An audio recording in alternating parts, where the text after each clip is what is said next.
The sun rose slowly over Willowbrook, painting the sky in shades of soft peach and pale gold.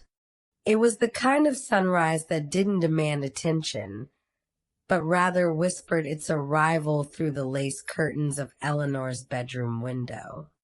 The light crept across the wooden floorboards, inch by gentle inch, until it reached the patchwork quilt that covered her bed. Eleanor stirred, not quite awake, but aware of the warmth on her face.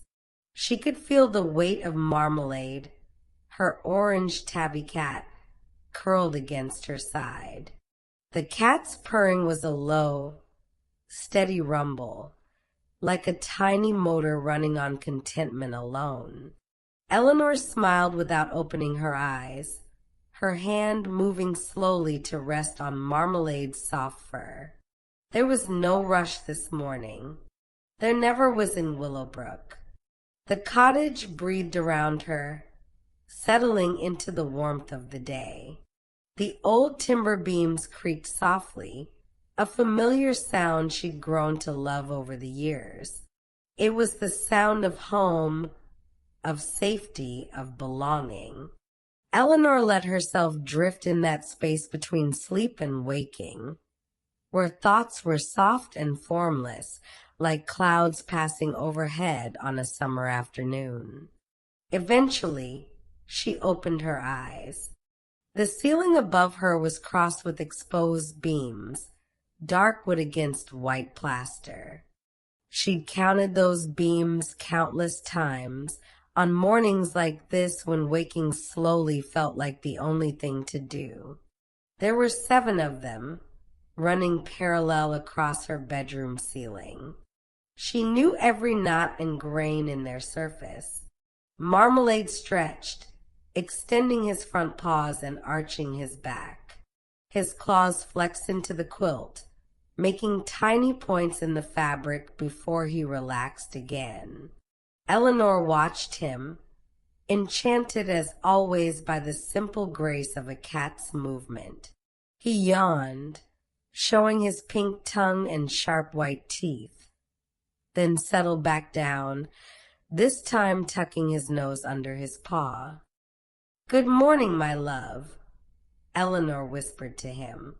The cat's purring intensified, though he didn't open his eyes. Eleanor slowly sat up, letting the quilt fall away. The air in the bedroom was cool, but not uncomfortably so.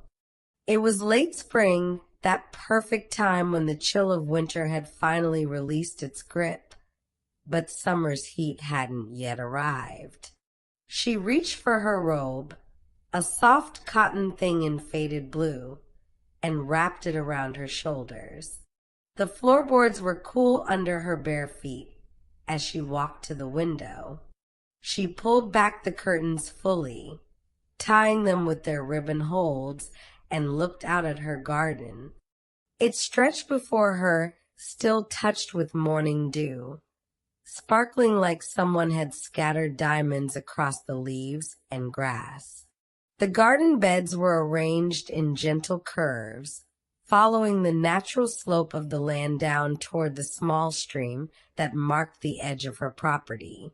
She could see the roses she'd planted last year, now thick with dark green leaves and heavy buds that would open in the coming weeks.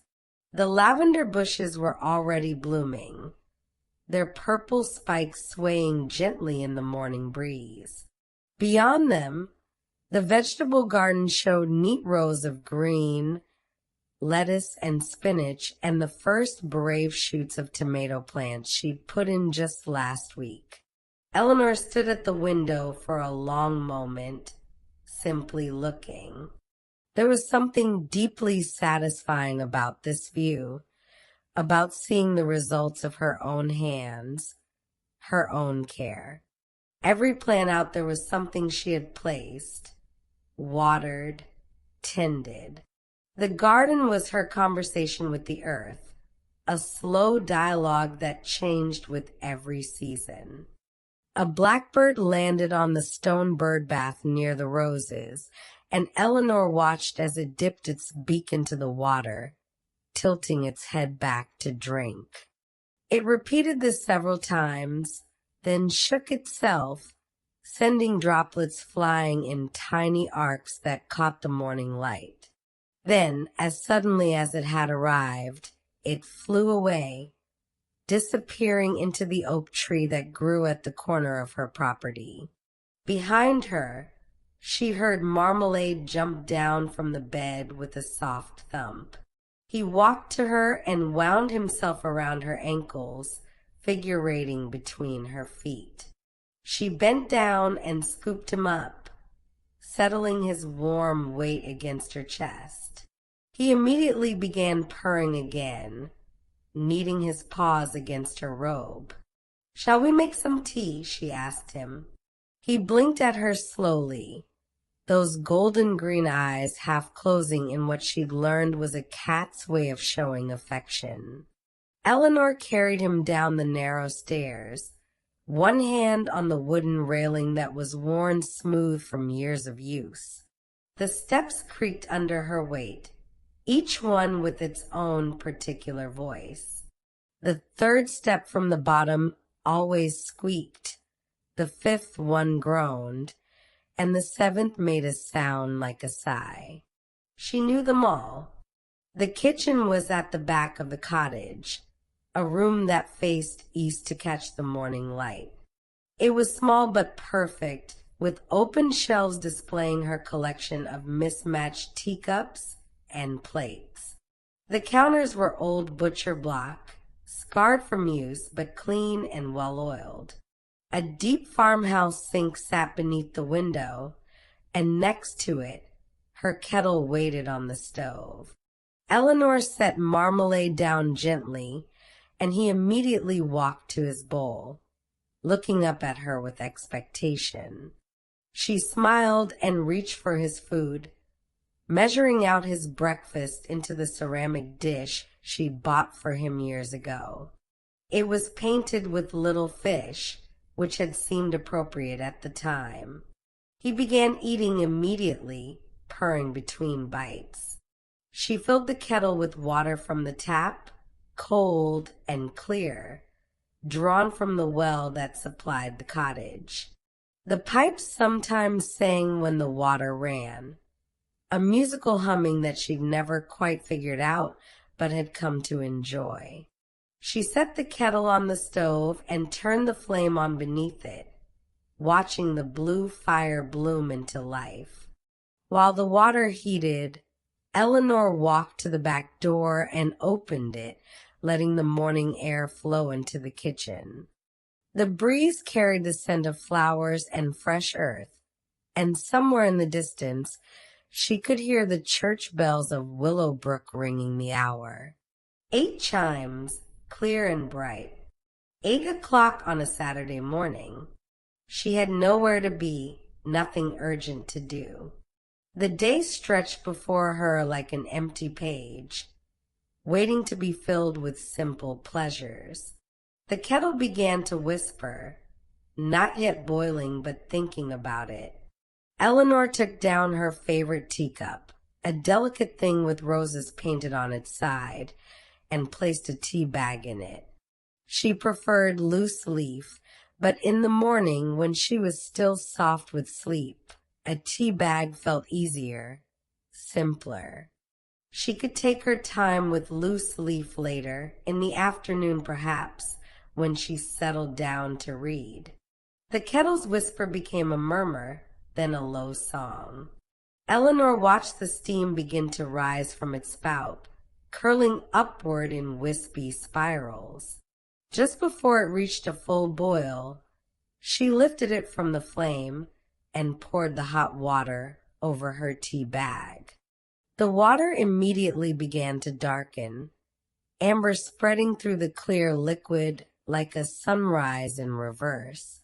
She added a small spoonful of honey, watching it swirl and dissolve. Then a splash of cream from the bottle she kept in her old refrigerator. The tea turned the color of light caramel, warm and inviting. She lifted the cup to her face and breathed in the steam, letting the bergamot and black tea scent fill her nose. Perfect. With her tea in hand, Eleanor walked through the kitchen door and out into her garden. The grass was wet with dew, soaking the hem of her robe, but she didn't mind. She walked slowly down the stone path she'd laid herself, one stone at a time, over the course of a summer 3 years ago. The stones were uneven, natural shapes that fit together like a puzzle. Moss grew between them, soft and green. She made her way to the wooden bench under the willow tree at the edge of her property. The willow was old and generous with its shade, its long trailing branches creating a curtain of green that swayed in the slightest breeze. She placed the bench here because it was her favorite spot in the whole garden, the place where she could sit and see everything she'd created while also feeling hidden away, protected. Eleanor sat down, the wood smooth and sun-warmed even this early in the day. She held her teacup in both hands and sipped slowly, letting the warmth spread through her. Marmalade appeared beside her, having finished his breakfast. He jumped up onto the bench and settled himself on her lap, turning in a circle twice before curling into a comfortable ball. They sat together in the gentle morning, woman and cat, perfectly still, perfectly content. The garden hummed with quiet life. Bees were already visiting the lavender, their buzzing a soft backdrop to the morning. A butterfly, its wings pale yellow, danced from flower to flower. The stream gurgled over its stones, a constant gentle music. And above it all, the breeze whispered through the willow branches, making them sway and rustle. Eleanor stroked Marmalade's fur with her free hand, feeling him purr beneath her palm. She thought about the day ahead, but in the most gentle way, not planning exactly, just letting possibilities drift through her mind. She might work in the garden, perhaps plant the herbs she'd bought at the market last week, basil and thyme and rosemary. Or she might spend the day reading. She had just started a new novel, a mystery set in Cornwall that she was quite enjoying. Or perhaps she would do both, a little of this and a little of that, moving through the day as the mood took her. That was the gift of living alone in a small cottage in a small town. Time moved differently here. It didn't rush or demand. It simply flowed, like the stream at the edge of her garden, finding its own pace. She finished her tea slowly, taking small sips, making it last. When the cup was empty, she continued to sit, holding it in her hands, feeling the warmth fade gradually from the ceramic. Marmalade slept on her lap, his breathing deep and even. Eleanor closed her eyes and tilted her face up toward the sky, feeling the sun on her skin, warming her, welcoming her to the day. Everything was exactly as it should be. Eventually, though she was in no hurry, Eleanor rose from the bench. Marmalade gave a small chirping protest, but jumped down gracefully, shaking himself before sitting down to wash his face with his paw. Eleanor smiled at him and made her way back to the cottage, walking slowly, her empty teacup dangling from one hand. Inside, she washed the cup in the deep sink, drying it carefully before returning it to its place on the shelf. The kitchen was fully bright now, sunlight streaming through the window and making patterns on the floor. She stood for a moment, watching the dust motes dance in the light beams, tiny galaxies swirling in the air. Her stomach reminded her gently that breakfast would be a good idea. Eleanor wasn't a large breakfast person, preferring something simple. She sliced 2 pieces of bread from the loaf she'd bought at the bakery, Rosemary's Bakery on Main Street, where the owner still baked everything fresh each morning. She placed the bread in her toaster, an old chrome thing that had belonged to her grandmother, and pushed the lever down. While the bread toasted, she retrieved butter from the refrigerator and a jar of blackberry jam from the cupboard. She'd made the jam herself last summer, spending a warm August afternoon picking berries at Miller's farm just outside of town, then cooking them down with sugar and patience until they turned into this deep purple preserve. The jar was half empty now, and she made a mental note that she'd need to pick more berries when the season came around again. The toast popped up, golden brown and warm. She buttered each slice while they were still hot, watching the butter melt into the bread, then spread a generous layer of jam over the top. She took her plate and walked to the small round table by the window, the one that was just big enough for one person, perfect for solitary meals. The toast was delicious, simple and satisfying. She ate slowly, looking out at the garden, planning where she might work today. The herb garden needed attention, she thought, and the roses could use some deadheading, removing the spent blooms to encourage new growth. Marmalade appeared and jumped into the chair across from her, as if joining her for breakfast. He sat upright, his tail wrapped around his feet, and watched her eat with calm interest. Eleanor broke off a small corner of toast, just the bread with no butter or jam, and offered it to him. He sniffed it delicately, then took it carefully between his teeth and ate it. "You're very refined," she told him. "A gentleman." He blinked at her slowly again. After breakfast, Eleanor went upstairs to dress.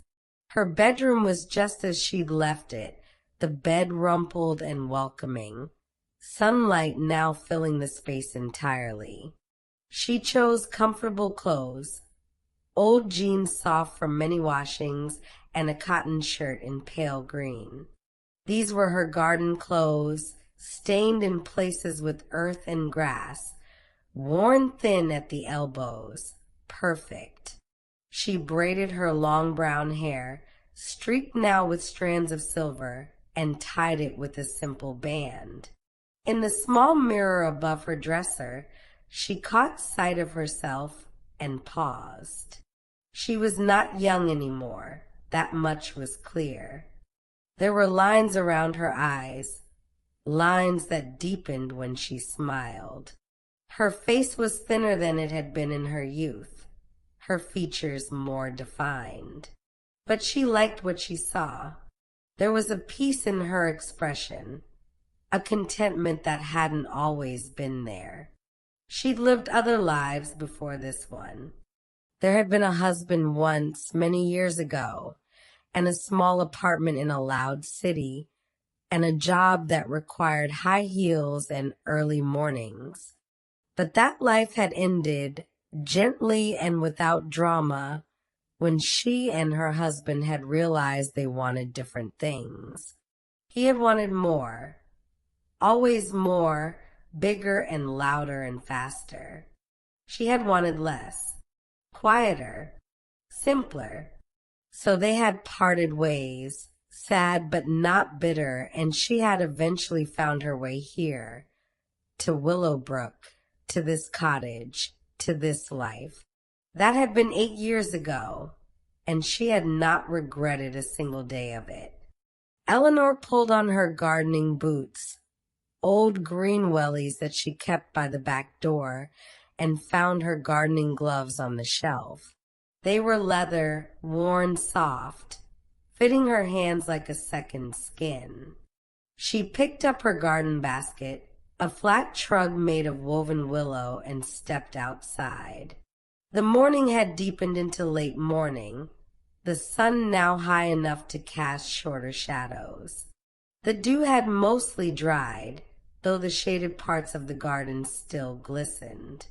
Eleanor walked first to her vegetable beds, checking on everything, seeing how the plants had grown even since yesterday. The lettuce was nearly ready to harvest, its leaves deep green and curling. She made a mental note to make a salad for lunch. The peas were climbing their trellis, reaching upward, their tendrils curling around the support she'd given them. Tiny white flowers dotted the vines, each one a promise of future peas, sweet and tender. The tomato plants were her pride. She'd started them from seed in late winter, keeping them in pots on her kitchen windowsill until they were strong enough to transplant. Now they were thriving, their stems thick and sturdy, already showing the first clusters of small green tomatoes. She had 6 plants, 3 cherry tomato and 3 beefsteak, and she was already imagining the taste of them in July, sun-warmed and bursting with flavor. Eleanor knelt in the soft earth between the beds and began to pull weeds, her gloved hands working carefully around the base of her plants. This was meditative work, requiring attention but not thought. Her mind could wander while her hands stayed busy. She thought about the book she was reading, wondering if the detective would solve the murder. She thought about whether she should bake bread tomorrow. She thought about nothing at all. Marmalade appeared beside her and began his own investigation of the garden, sniffing along the edges of the beds, occasionally pawing at something she couldn't see. He was good company, present but undemanding, comfortable with silence. The sun climbed higher, and Eleanor worked her way slowly through the vegetable garden, then moved on to the flower beds. Here the work was different, more about shaping and encouraging than simply maintaining. She deadheaded the early roses, snipping off the spent blooms with her secateur, the sharp snick of the blades satisfying. She tidied the edges of the lavender bushes, trimming away a few stems that had broken. In the border by the stone wall, her delphiniums were growing tall, their spikes of blue flowers just beginning to open. They were staked against the wind, but she checked the stakes anyway, making sure they were secure. She'd learned that lesson the hard way her first summer here, when a storm had come through and flattened half her flowers because she hadn't staked them properly. Time passed in that way it does when you're absorbed in pleasant work. The sun moved across the sky. Shadows shifted, and Eleanor moved with them, working her way around the garden in a slow circuit. She wasn't hurrying to finish. There was no finish line in a garden.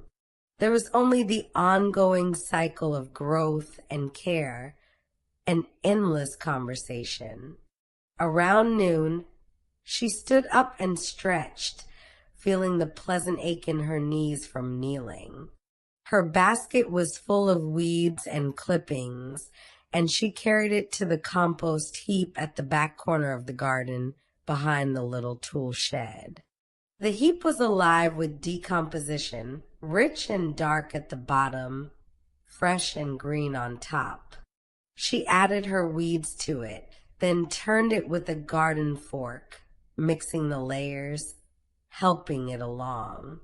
Eleanor washed her hands at the outdoor tap, cold water running over her fingers, then dried them on her jeans. She was hungry again, ready for lunch. She collected a handful of lettuce leaves from the vegetable bed, washing them at the tap as well, and picked a few sprigs of mint that grew in a pot by the door. Back in the kitchen, she made herself a simple lunch. A salad of her fresh lettuce, dressed with olive oil and lemon juice, a slice of sharp cheddar cheese, and some crackers. She filled a glass with cold water and drank it down, surprised by how thirsty she'd been. Then she refilled the glass and carried it with her plate to the table by the window. Marmalade was already there, waiting in his usual spot. They ate together in companionable silence, the afternoon sun warm through the window, the cottage quiet around them. After lunch, Eleanor felt the pleasant tiredness that comes from a morning spent in physical work. Her hands smelled of earth and lavender, despite washing. Her jeans had a fresh grass stain on one knee. She felt satisfied, complete in a way that was hard to describe, but easy to feel. She washed her lunch dishes, dried them, put them away. Then she stood in her kitchen and considered the afternoon. The pull of a book was strong. She'd been thinking about it all morning. That mystery set in Cornwall, the detective who was getting closer to solving the case. She wanted to know what happened next. Eleanor walked to her living room, the front room of the cottage that looked out onto the quiet street. It was a small room but cozy, with a fireplace that she used in winter and two comfortable armchairs arranged to catch the afternoon light. Built-in bookshelves lined two walls, floor to ceiling, stuffed full of books. Some were neat and organized, others stacked horizontally on top of vertical rows, filling every available space. She'd read most of them, some more than once. They were like old friends, these books, always ready to welcome her back. She found the book she was reading on the small table beside her favorite chair, the one upholstered in faded floral fabric that she'd bought at an estate sale when she first moved to Willowbrook. The book had a bookmark about a third of the way through. She picked it up, feeling its weight, running her thumb along the edges of the pages. But before settling in to read, she made another cup of tea. This time she took her time with it, using loose leaf from the blue tin on her shelf, Earl Grey with lavender.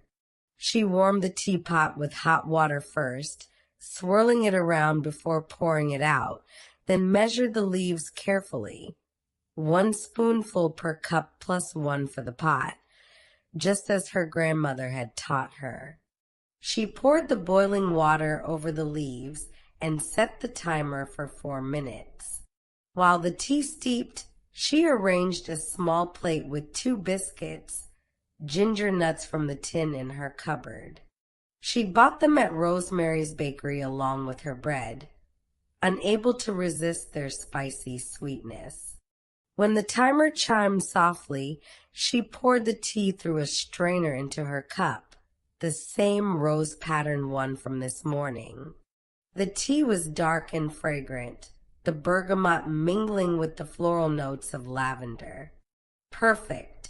Eleanor carried everything to the living room on a small tray, setting it on the table beside her chair. Then she settled herself into the chair, tucking her feet under her, pulling the soft throw blanket from the chair's arm over her lap. Marmalade, who had been sleeping in a patch of sunlight on the floor, stirred, stretched, and jumped up into her lap, settling on top of the blanket. "Hello again," she murmured, stroking his head. He purred and kneaded the blanket briefly before settling down into a comfortable loaf shape, his paws tucked under his chest. Eleanor opened her book and found her place. The story drew her in immediately, back into the fog-shrouded cliffs of Cornwall, back into the mystery of the missing woman and the detective who was determined to find her. She sipped her tea as she read, occasionally reaching for a biscuit without looking away from the page. Outside, Willowbrook went about its quiet Saturday business. Occasionally she heard a car pass on the street, or voices of neighbors talking as they walked by. But these sounds were distant, muted, barely registering in her consciousness. She was in Cornwall now, walking the cliff paths, feeling the salt spray, searching for clues. The afternoon light shifted slowly across the room, moving from bright to mellow. Marmalade slept, his weight warm and grounding on her lap. Eleanor read on, turning pages, absorbed completely. This was one of her greatest pleasures, this total immersion in a story. The world fell away. Time became elastic, and there was only the narrative unfolding before her. She'd always been a reader, even as a child. Books had been her escape, her education, her entertainment. They'd kept her company through lonely times and enhanced happy ones. She couldn't imagine a life without books, without this ability to step into other worlds, other minds, other possibilities. The mystery was good, well plotted and atmospheric. The detective was appealing, flawed but determined, intelligent but not arrogant. Eleanor liked her. She found herself hoping the detective would solve the case, but also hoping the book wouldn't end too soon. It was that paradox of reading, wanting to know what happens while also wanting the story to last forever. She finished her tea and set the empty cup aside. She finished the biscuits, brushing crumbs from the pages carefully. She shifted position slightly, trying not to disturb Marmalade, who grumbled softly but didn't wake. And she read on. The detective was getting close now. Eleanor could feel it. Pieces were coming together, the pattern becoming clear. She turned the page, eager to see what would happen next. And then the doorbell rang. Eleanor looked up, startled out of Cornwall, and back into her living room. For a moment she was disoriented, caught between two worlds. The doorbell rang again, polite but insistent. Marmalade woke and jumped down from her lap, stretching and yawning. Eleanor marked her place in the book with the bookmark and stood up, smoothing down her shirt, suddenly aware that she was still in her garden clothes, probably with dirt on her face. She walked to the front door and opened it. Standing on her doorstep was Mrs. Chun from next door, holding a covered dish and smiling her warm smile. "Eleanor, dear, I hope I'm not disturbing you," Mrs. Chun said. "I made too much soup, as usual, and I thought you might like some. It's vegetable barley, your favorite." Eleanor smiled, touched by the gesture. Mrs. Chun was always doing things like this, finding excuses to share food, to check in, to maintain the gentle connection between neighbors. She was in her 70s, a widow like Eleanor, though longer widowed, and she'd lived in Willowbrook her entire life. "That's so kind of you," Eleanor said, accepting the warm dish. "Please come in for a moment." "Oh no, I won't intrude," Mrs. Chun said, but Eleanor could see she was pleased to be asked. "Well, maybe just for a moment." Eleanor led her into the kitchen and set the soup dish on the counter. She could smell it now, rich and savory, filled with vegetables and herbs. Her mouth watered despite having eaten lunch not long ago. "Would you like some tea?" Eleanor offered. "I wouldn't want to trouble you." "It's no trouble at all. I was just reading, and I'd be happy for the company." This was true. As much as Eleanor loved her solitude, she also enjoyed the occasional visitor, the reminder that she was part of a community, connected to others in this small town. She put the kettle on while Mrs. Chin settled at the kitchen table, Marmalade immediately going to greet her. Mrs. Chin was one of his favorite people, probably because she always made a fuss over him. "And how is my handsome gentleman today?" Mrs. Chin cooed, scratching under Marmalade's chin. He purred loudly, shamelessly soaking up the attention. Eleanor made fresh tea, this time using everyday tea bags, chamomile for both of them. She arranged some biscuits on a plate and brought everything to the table, sitting across from Mrs. Chun. They talked about ordinary things, the weather and the garden, and the new family that had moved into the house at the end of the street. Mrs. Chin mentioned that the church was having its annual spring fair next weekend, and would Eleanor be interested in volunteering at the book stall? Eleanor said yes, she would enjoy that. Mrs. Chin told a story about her grandson's recent visit, how he'd grown so tall she barely recognized him, and how he'd spent the entire visit glued to his phone, barely looking up. But she said this with affection, not criticism, marveling at how different the world was for young people now. Eleanor listened, sipped her tea, and felt grateful for this moment, this connection. For all that she valued her solitude, she knew that these relationships, these gentle friendships, were important.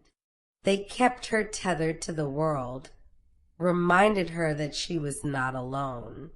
After about half an hour, Mrs. Chun stood to leave. "I've taken up enough of your afternoon," she said, "and I'm sure you want to get back to your book. I saw you through the window, so absorbed you didn't even hear me the first time I knocked." Eleanor laughed. Guilty as charged. She walked Mrs. Chin to the door and thanked her again for the soup. They said goodbye, and Eleanor watched as her neighbor walked carefully down the path and back to her own cottage next door. Eleanor closed the door and stood in her hallway for a moment, holding onto the feeling of the visit, the warmth of human connection. Then she returned to her living room, to her chair, to Marmalade, who was already back in his sunny spot on the floor. She picked up her book and settled in once more. The detective was still there in Cornwall, still searching for answers. Eleanor found her place and began to read again, slipping back into the story as easily as putting on a familiar coat. The afternoon continued its slow golden progression toward evening. Eleanor read for another hour, maybe more, until she reached a good stopping point in her book. The detective had made a significant discovery, and the plot was thickening nicely. But Eleanor felt a natural pause in the narrative, a breath before the next act. She marked her place and set the book aside, stretching her arms over her head. The light in the living room had changed, becoming warmer, more amber. Late afternoon was transitioning into early evening. Through the window, she could see the sun getting lower in the sky, painting everything in that particular golden light that only happens in spring, when the days are getting longer but haven't yet reached the height of summer. She stood up, feeling stiff from sitting so long, and walked to the kitchen. The soup Mrs. Chun had brought sat on the counter, and Eleanor decided it would make a perfect dinner. She lifted the lid and looked inside. The soup was thick with vegetables, barley giving it body, herbs making it fragrant. Mrs. Chun was an excellent cook, and Eleanor felt lucky to have such a thoughtful neighbor. But dinner was still a few hours away. Eleanor felt the need to move, to be outside again. The afternoon reading had been lovely, but now her body wanted activity. She looked out the kitchen window at her garden, considering the herb bed. She'd been thinking about it all day, and now seemed the perfect time to plant the new herbs she'd bought. She changed out of her indoor slippers and back into her garden boots, found her gloves, and collected the small pots of herbs from where she'd left them on the back step. Basil, thyme, rosemary, and oregano. She held each pot, turning it to see the plant from all sides, admiring the different leaf shapes and colors. The basil was bright green and tender, already smelling sweetly pungent. The thyme had tiny leaves on woody stems, hardy and dependable. The rosemary was her favorite, with its needle-like leaves that released their piney scent when brushed. And the oregano promised to sprawl and spread, filling in spaces. Eleanor carried them to the herb bed, which was near the kitchen door, conveniently placed for cooking. The bed was raised, built from old bricks she'd collected, and assembled herself in her first year at the cottage. It was roughly rectangular, about 4 feet by 6 feet, filled with good soil mixed with compost and sand for drainage. She already had some herbs established here. Parsley that came back reliably, mint that she had to keep contained or it would take over everything. Chives that were just showing their purple pom-pom flowers. But there was room for more, and these new additions would round out her culinary herb collection nicely. She knelt on the grass beside the bed and began to prepare the spots where each herb would go. She dug small holes with her trowel, loosening the soil, adding a handful of compost to each hole. The work was familiar, soothing. Her hands knew what to do almost without thinking. Marmalade came to supervise, as he always did. He sat at the edge of the herb bed and watched her work with interest. Occasionally he would bat at a leaf or investigate a hole she dug, but mostly he just observed. Eleanor planted the basil first, in a spot that would get plenty of sun but also some afternoon shade, keeping it from bolting too quickly in the summer heat. She gently removed the plant from its plastic pot, teasing the roots apart slightly, then settled it into its hole. She filled in around it with soil, patting it down gently, then gave it a thorough watering from the can she kept by the door. Next came the thyme, placed near the front of the bed where it would cascade over the edge eventually, creating a soft tumbling effect. Then the rosemary, positioned toward the back where it could grow tall without shading smaller plants. And finally the oregano, filling in a gap between the parsley and the chives. When all 4 were planted and watered, Eleanor sat back on her heels and admired her work. The bed looked fuller now, more abundant. She imagined how it would look in a few months, everything grown in and lush, ready to harvest for cooking. She could almost taste the tomato sauce she'd make with fresh basil, the roasted potatoes with rosemary, the grilled chicken with thyme. The sun was noticeably lower now, the shadows growing longer. Eleanor stood up and brushed the dirt from her knees, then gathered her tools. She rinsed them at the outdoor tap and returned them to the small shed where she kept all her garden supplies. The shed was neat and organized, everything in its place the way she liked it. Back in the kitchen, she washed her hands thoroughly, scrubbing away the dirt from under her nails. Then she began to prepare her dinner. She poured Mrs. Chen's soup into a pot and set it on the stove to heat gently. While it warmed, she sliced some of the bread from this morning and set it on a plate. The soup began to steam, releasing its savory aroma into the kitchen. Eleanor stirred it occasionally, watching the vegetables swirl through the broth. When it was hot enough, she ladled a generous portion into a wide bowl and carried it to her table by the window. She ate slowly, savoring each spoonful. The soup was delicious, even better than she'd expected. The vegetables were tender but not mushy.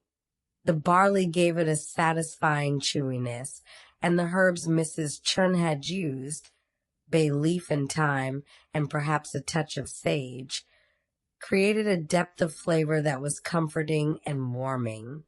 As she ate, Eleanor watched the light change outside her window.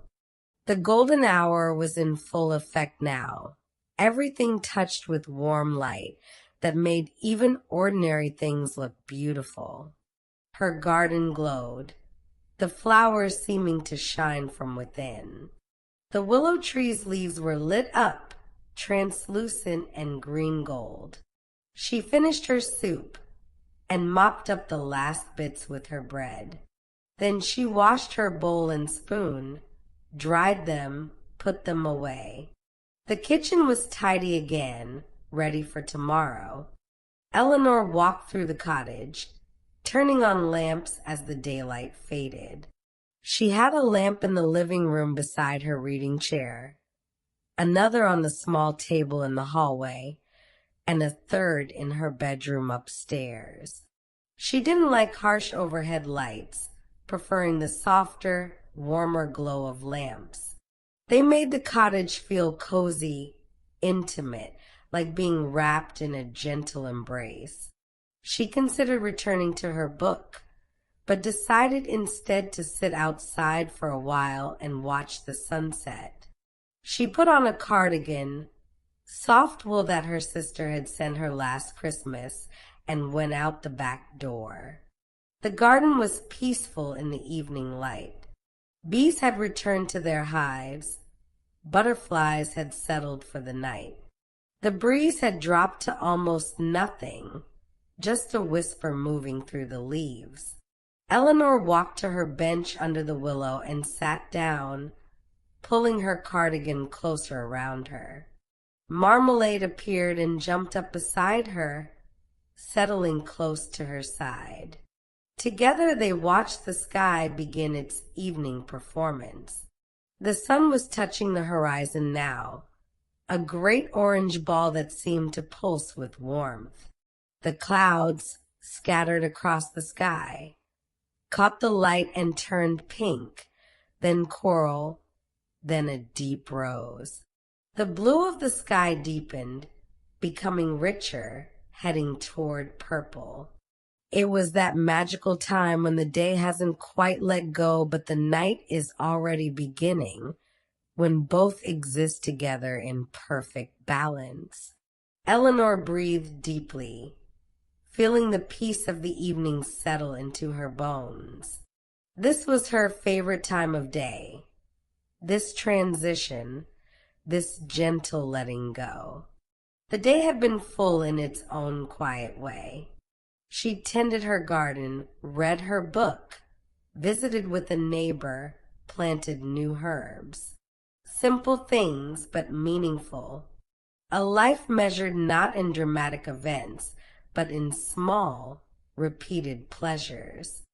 The sun slipped lower, the colors in the sky intensified, and then gradually began to fade. The first stars appeared, pinpricks of light in the darkening blue. The evening star, brilliant and steady, hung just above the horizon. Eleanor made a wish on it, the same wish she always made, though she'd never tell anyone what it was. Some things were meant to be kept private, held close to the heart. As the light faded further, the air grew cooler. Eleanor pulled her cardigan tighter and stood up. Marmalade meowed softly, a small sound of protest, but followed her as she made her way back to the cottage. Inside, the lamps glowed welcomingly. Eleanor locked the back door and drew the curtains in the kitchen, closing the day out, creating the cozy enclosed feeling of evening. She filled the kettle again, thinking a final cup of tea before bed would be nice. Chamomile, perhaps, or maybe the sleep blend she sometimes used, with its hints of lavender and valerian. While the water heated, she wandered into the living room and selected another book from her shelves. Not the mystery, something different for bedtime. She ran her fingers along the spines until she found what she was looking for, a collection of poetry she'd had for years. The pages were worn, some of the corners turned down, marking favorite poems. This was a book for slow reading, for savoring, for letting words wash over you without trying to analyze or understand too much. The kettle whistled and she made her tea, using the sleep blend, letting it steep long and strong. She added honey but no milk, preferring the pure herbal taste. She carried the cup upstairs, Marmalade following at her heels. Her bedroom was peaceful in the lamplight. She set her tea on the bedside table and her poetry book beside it. Then she changed into her nightgown, a simple cotton thing, soft and comfortable. She brushed her teeth at the small sink in the corner of her room, washed her face with cool water, and braided her hair loosely for sleep. Finally, she climbed into bed, pulling the covers up and arranging the pillows behind her. Marmalade jumped up and settled at the foot of the bed, in his usual spot. Eleanor picked up her tea and sipped it slowly, feeling its warmth and the gentle effect of the herbs beginning to relax her. She opened the poetry book and began to read. The poems were short, most just a few lines, perfect for this drowsy state before sleep. She didn't read them in order, just let the book fall open where it wanted and read whatever appeared. A poem about rain, a poem about a bird, a poem about memory that made her smile with recognition. The tea grew cooler and she finished it. The poems continued, one after another, their rhythms and images creating a dreamlike state. Her eyelids grew heavy. The lamp beside her bed cast a warm circle of light, but the rest of the room was in shadow. Marmalade's purring was a steady background, like the stream in her garden, always flowing. Eleanor read one more poem about the moon and the sea, and then closed the book. She set it aside and reached for the lamp, turning it off. The room fell into darkness, but not complete darkness. The curtains were thin enough that some starlight came through, just enough to see the shapes of furniture, the outline of the window. She settled down into her pillows, pulling the quilt up to her chin. Marmalade moved closer, curling against her side. Eleanor closed her eyes and felt the day release her, felt herself drifting, floating on that gentle tide between waking and sleeping. The cottage was quiet around her. The timbers settled with their familiar creaks. Outside, an owl called in the distance. The stream continued its endless song. And Eleanor, in her small bed in her small cottage in her small town, let herself fall softly into sleep. In that space between waking and sleeping, Eleanor's mind wandered. She was aware of the bed beneath her, the weight of the quilt, the warmth of Marmalade pressed against her side. But she was also somewhere else, drifting through memory and imagination in the way that only happens in those soft moments before true sleep claims you. She thought about her garden as it would be in summer, all the plants grown full and lush. She could see it so clearly, could almost smell the roses in full bloom, hear the bees loud and busy among the flowers. The tomatoes would be heavy on their vines, red and ripe, and she would pick them warm from the sun and eat them like apples, juice running down her chin. The image shifted as dream thoughts do, and now she was walking through Willowbrook on a market day. The small square in the center of town would be filled with stalls, farmers selling their vegetables and fruits, craftspeople offering their wares.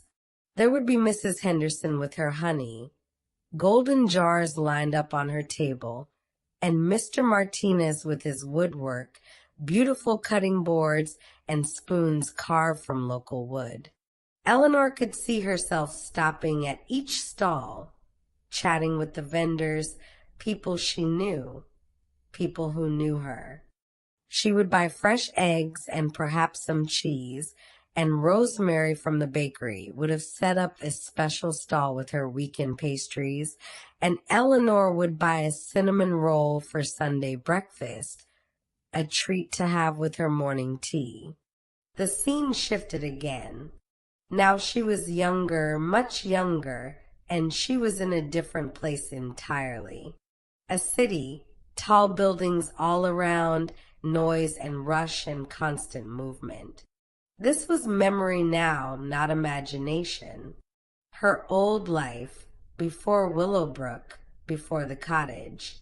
She could see herself in a business suit, uncomfortable shoes, hurrying down a crowded sidewalk with a briefcase in one hand and a coffee in the other. Always rushing, always late, always thinking about the next thing and the next thing after that. There had been an energy to that life, but also an exhaustion, a sense of being on a treadmill that never stopped. She thought that was what success looked like. The job, the apartment, the busy social calendar. Her husband had thrived in that environment, had loved the competition and the challenge and the constant stimulation. But Eleanor had felt herself growing smaller, quieter, more removed.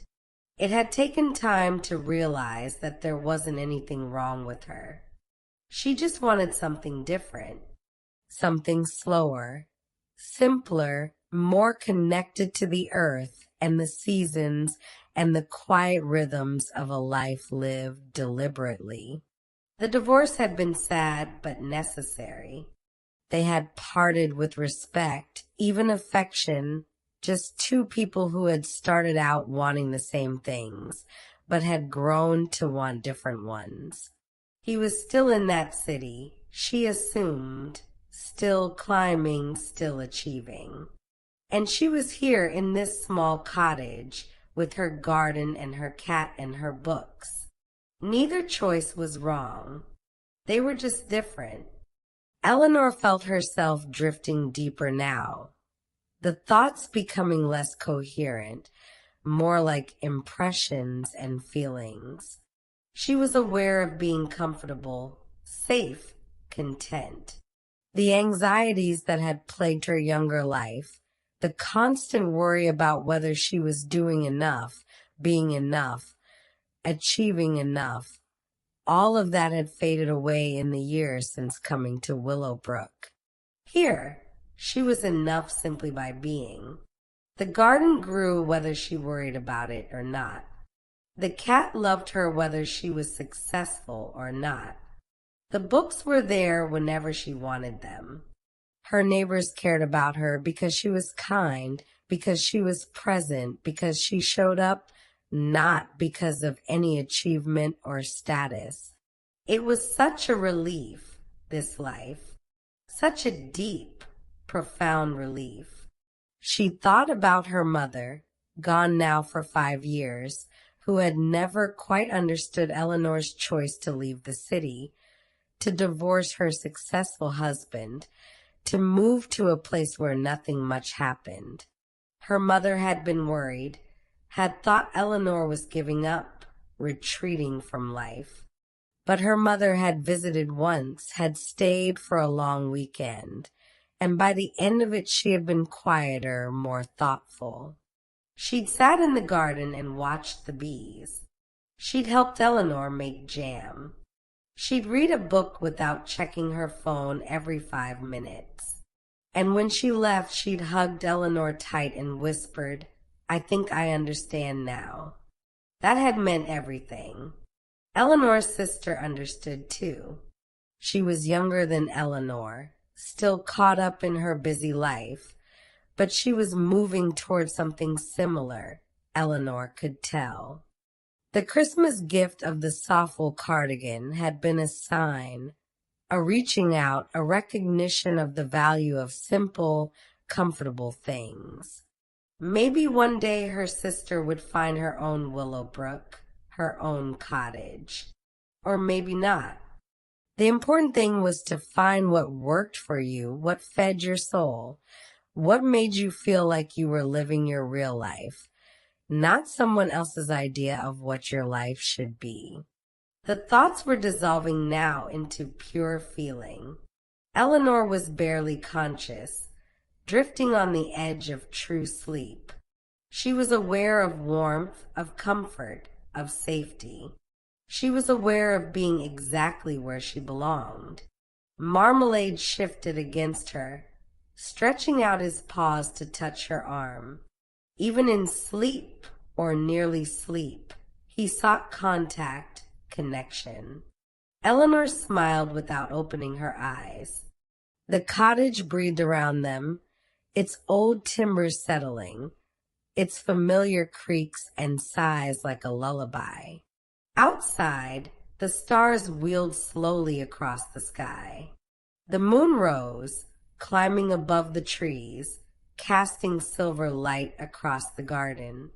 The stream continued its endless flow, water over stone, patient and eternal. In Willowbrook, lights were going out in windows up and down the street. People were settling into their own evening routines, their own preparations for sleep. Mrs. Chen next door was probably already asleep. She always went to bed early. Across the street, the family with young children would be doing bath time, story time, the nightly rituals that mark the transition from day to night. Tomorrow those children would play in their yard, their voices carrying on the breeze. Tomorrow Mrs. Chin would work in her own garden, and they would wave to each other across the fence. Tomorrow there would be another market day, or a quiet Sunday, or whatever the day brought. The routine would continue, the gentle, predictable pattern of small-town life. But that was tomorrow.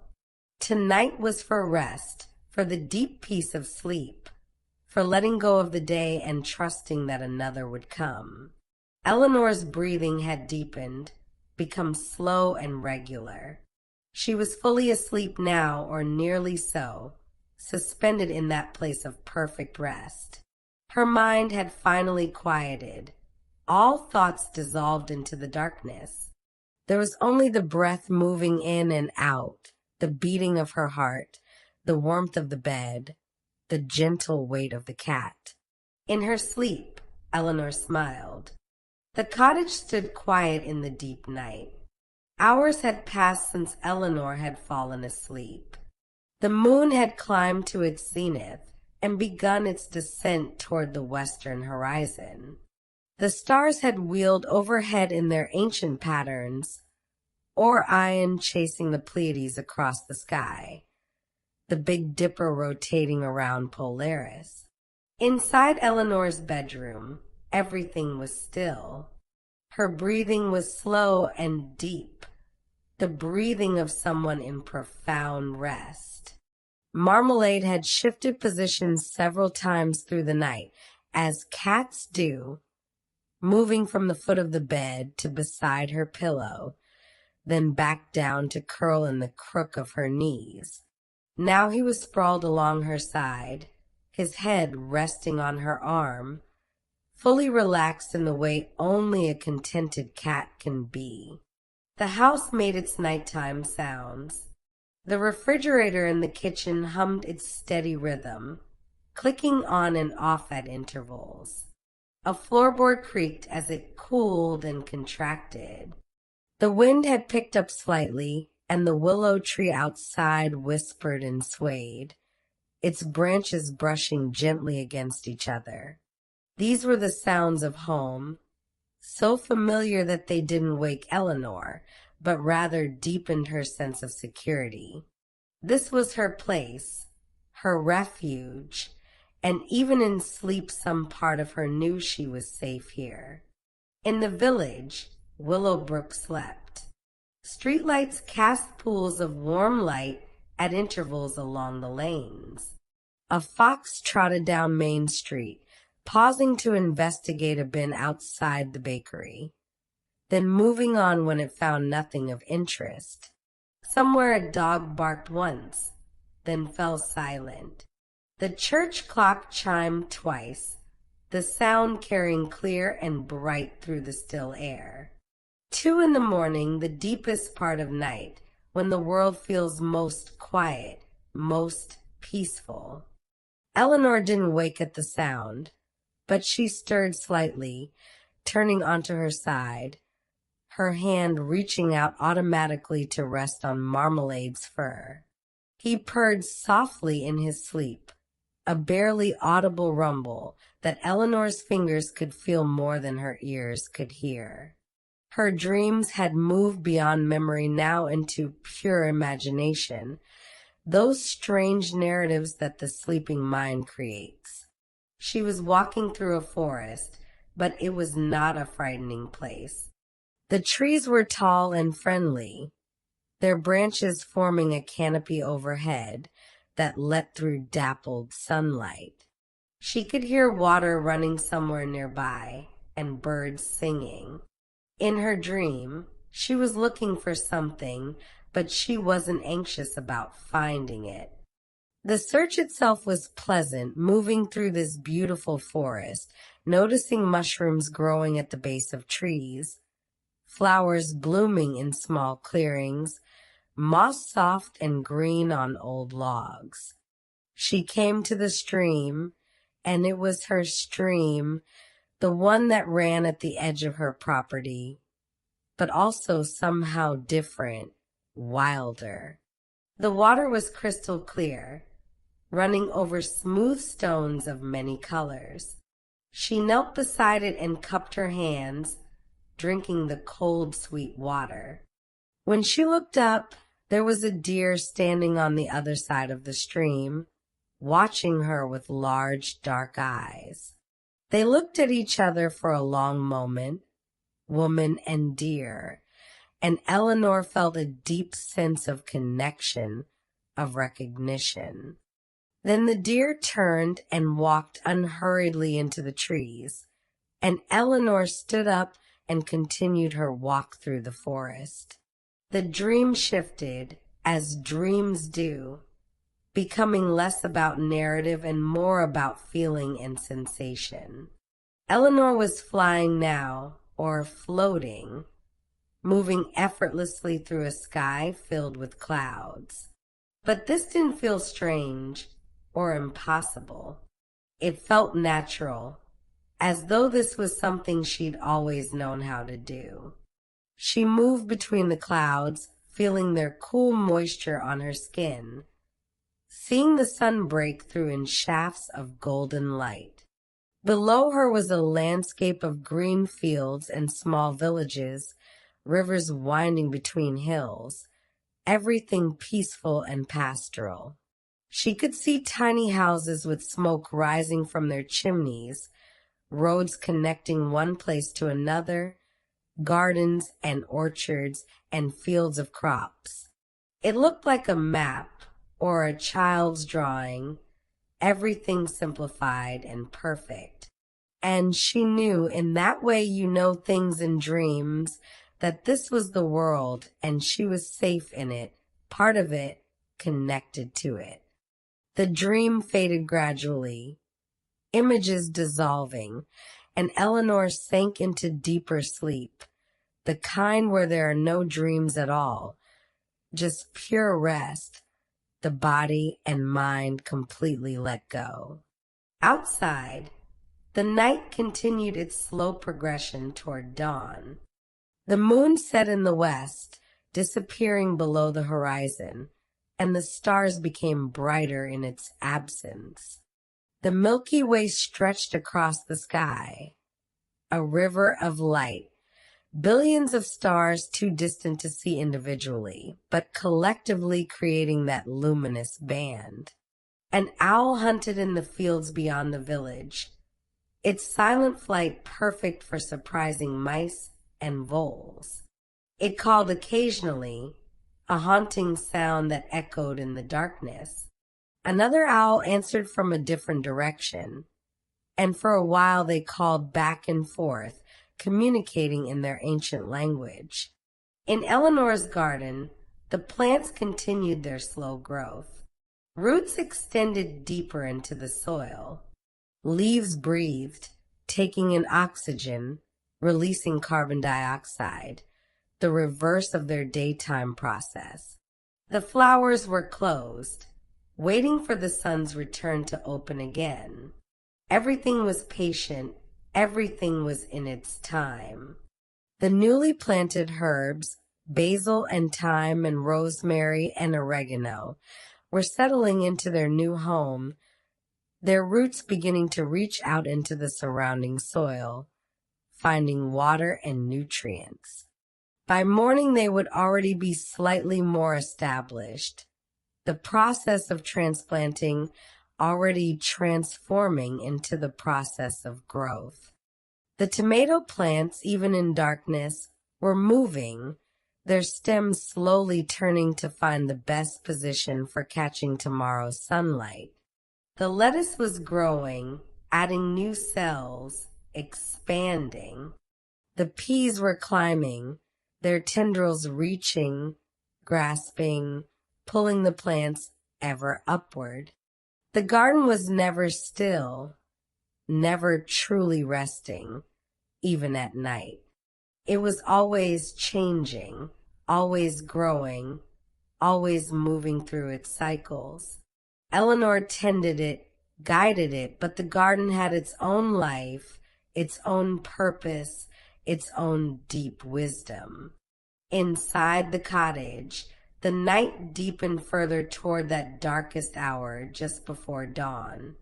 The temperature dropped to its lowest point. The wind died away completely, and everything became profoundly still. Eleanor slept on, undisturbed, held in the embrace of perfect rest. Her face was peaceful, relaxed, all the lines smoothed out. She looked younger in sleep, softer. One hand rested on the quilt near her face, the other was tucked under her pillow. Her breathing was so slow and gentle it was barely visible, just the smallest rise and fall of the covers. Marmalade had moved again, now curled up against her stomach, his favorite spot. His paws twitched occasionally as he dreamed his own cat dreams, chasing perhaps, or stalking, or simply running for the joy of running. His whiskers quivered. His ears flicked. But he was deeply asleep, as completely at rest as his human. The house protected them both, this small cottage that had become home. Its walls kept out the night chill. Its roof kept out the weather. Its doors were locked against any harm. Inside was warmth and safety and peace. The hours moved slowly toward dawn. 3 o'clock came and went, marked by the church clock's chimes echoing through the sleeping village. For a clock followed, and the darkness began, almost imperceptibly, to thin. It was still night, would be night for some time yet, but the quality of the darkness began to change, becoming less absolute, less deep. The birds knew. Even before the first light appeared in the eastern sky, they began to wake.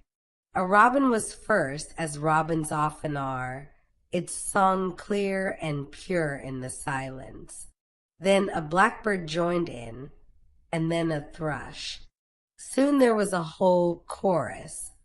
Though the sky was still dark, the birds singing to welcome the coming dawn. Eleanor didn't wake, but some part of her registered the bird's song, the promise of morning. She stirred slightly, her breathing changing rhythm, rising closer to consciousness but not yet breaking through. She was still deep in sleep, but her body knew that the night was coming to its end. Marmalade's ears swiveled toward the window, catching the bird's song. He opened one eye, considered whether this was worth waking for, decided it wasn't, and closed his eye again. Morning would come when it came. For now, there was still sleep to be had, and the warm spot next to Eleanor was too comfortable to leave. The sky in the east began to pale, just a hint of gray against the black. Stars near the horizon began to fade, outshone by the coming sun, even though it was still well below the horizon. The darkness was retreating, slowly but inevitably, the way it did every morning, the eternal cycle of day and night continuing its endless rhythm. In her garden, the flowers began to orient themselves toward where the sun would rise, even before its light appeared. They knew, they remembered, they prepared. The dew began to form, moisture condensing out of the cooling air onto every surface, coating leaves and petals and grass with tiny diamonds of water. The stream continued its flowing, never stopping, never resting, the water that passed now different from the water that had passed an hour ago, but the stream itself eternal, always there, always moving. Its sound was constant, reliable, a meditation in liquid form. Dawn was coming, inevitable and gentle. The long, peaceful night was drawing to its close. Soon the sun would rise, light would return, and a new day would begin. But for now, in these last moments of darkness, everything was still suspended in the deep peace of night.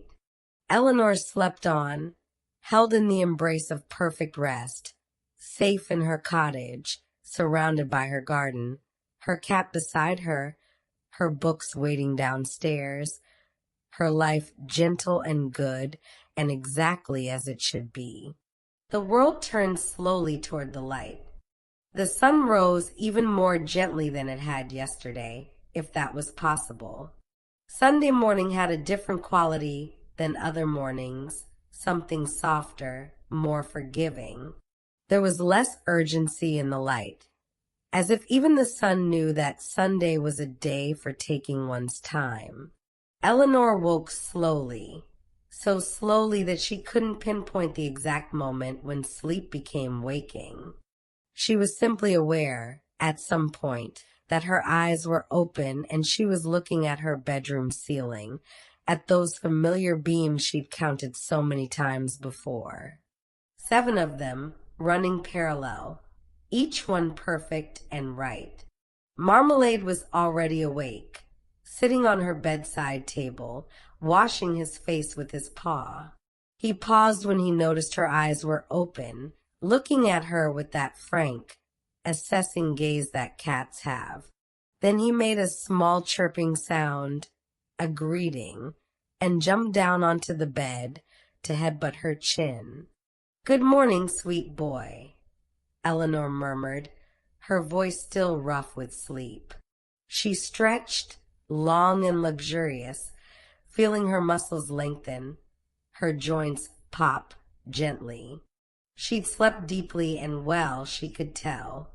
There was no grogginess, no fuzzy-headedness. She felt rested, restored, ready for whatever the day might bring. Which, being Sunday, wouldn't be much. And that was perfect. She lay in bed a while longer, in no hurry to rise. The sunlight was streaming through her window, illuminating dancing dust motes, warming the quilt. She could hear the birds outside, still singing their morning songs, though less frantically than at dawn. She could hear church bells in the distance, calling the faithful to service, but Eleanor had found her own way of honoring the sacred, her own cathedral made of earth and sky. Sunday mornings were special to her in a different way now. They were her time to be fully present with nature, to practice what she thought of as her communion with the living world. Eventually, she threw back the covers and got up, reaching for her robe. Marmalade jumped down and preceded her out of the room, his tail held high, leading the way downstairs.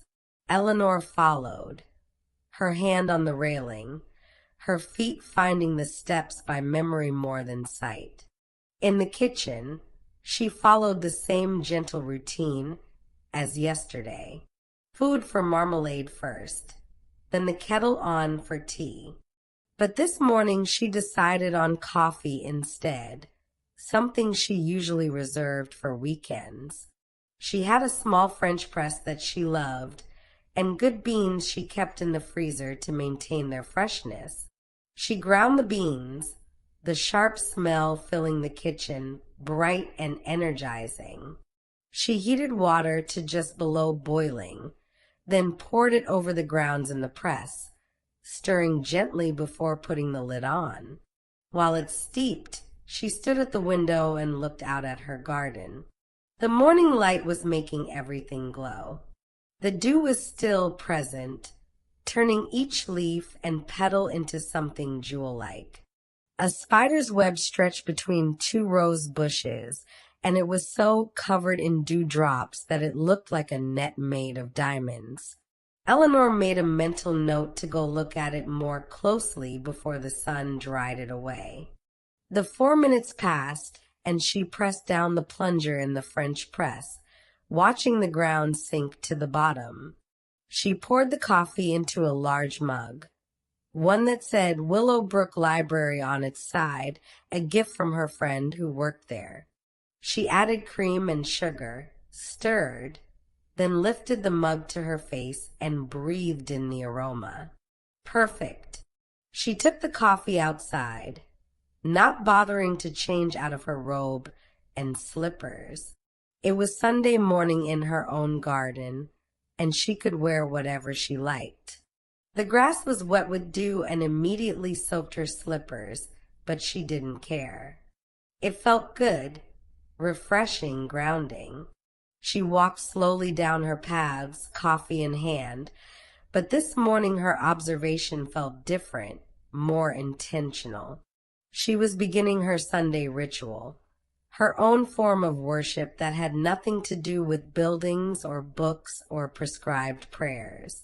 She paused at the rose bushes, really looking at them, seeing not just the flowers but the whole plant, the way it grew, the thorns that protected it, the leaves that fed it. She touched one bloom gently, feeling its silken petals breathing in its fragrance. "Thank you," she whispered, acknowledging the gift of beauty. She moved to the spider's web, even more magnificent up close. It was a perfect spiral, geometrically precise, the spider sitting at its center waiting patiently. Eleanor stood before it for a long time, marveling at the engineering, at the patience it must have taken to create something so intricate, so perfect for its purpose. This was sacred geometry, she thought, mathematics written in silk. She continued her slow circuit of the garden, but now she was stopping at each bed, each plant, really seeing them. The lettuce, pushing up from the earth, transforming soil and water and sunlight into food. The tomatoes, already showing their small green fruits, promises of abundance to come. The herbs, each with its own scent, its own medicine, its own gift. This was her liturgy, she realized. Not words recited, but attention paid. Not songs sung, but presence given. The garden was her church, and her prayer was this deep noticing, this grateful acknowledgement of life in all its forms. By the time she'd made a full circle and returned to the cottage, her slippers were thoroughly soaked and her coffee was half gone and cool. She finished it anyway, standing on the back step, feeling the sun on her face, the breeze in her hair, the solid earth beneath her feet. She went inside and made breakfast, something more substantial than yesterday's toast. Scrambled eggs with cheese, cooked slowly and gently until they were just set. A slice of toast with butter. A small bowl of strawberries she'd bought at the market. She arranged it all on a plate and took it to her table by the window. As she ate, she thought about her morning ritual and how it had evolved over the years. When she first moved to Willowbrook, she tried attending the village church, wanting to be part of the community. But she'd found the services left her feeling empty, disconnected. The words seemed hollow. The rituals prescribed rather than felt. It was Mrs. Chun, actually, who had helped her understand. One day Eleanor had mentioned her struggle, and Mrs. Chun had smiled and said, "My dear, there are many ways to pray. Some people need walls and altars. Others need open sky and growing things. Neither is wrong." That conversation had freed something in Eleanor. She'd given herself permission to find her own way, to create her own practice. And what she discovered was that her deepest sense of the sacred came from direct connection with nature, from witnessing the cycles of growth and decay, from participating in the endless miracle of life renewing itself. After breakfast, she went upstairs and dressed in comfortable clothes, her garden pants and a soft flannel shirt. She brushed her hair and braided it loosely, practical for the morning she had planned. She looked at herself in the mirror and smiled. This was Sunday Eleanor, at home in her skin, at peace with her choices. She spent some time reading, finishing the last chapter of her mystery novel. The detective solved the case, of course, but not in the way Eleanor had expected. The ending was satisfying without being pat, complicated without being confusing. She closed the book with the good feeling that comes from finishing a well-told story. Then she returned to her garden, this time with intention and tools.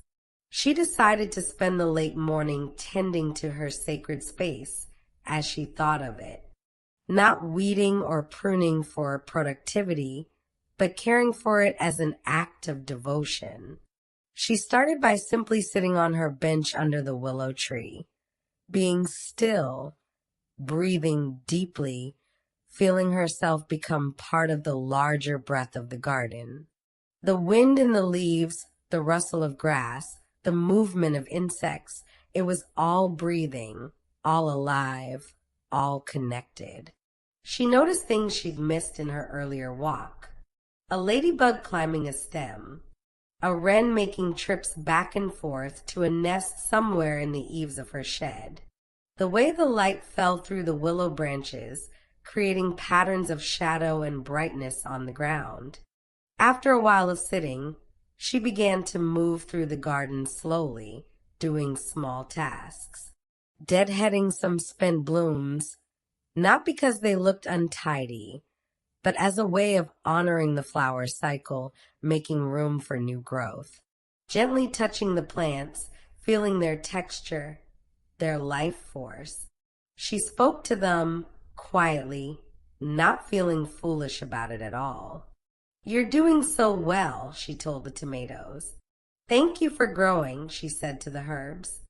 It wasn't that she believed the plants understood her words exactly, but the act of speaking kindness aloud changed something in her, made her more tender, more attentive. She found herself thinking about divinity, about what that word meant to her.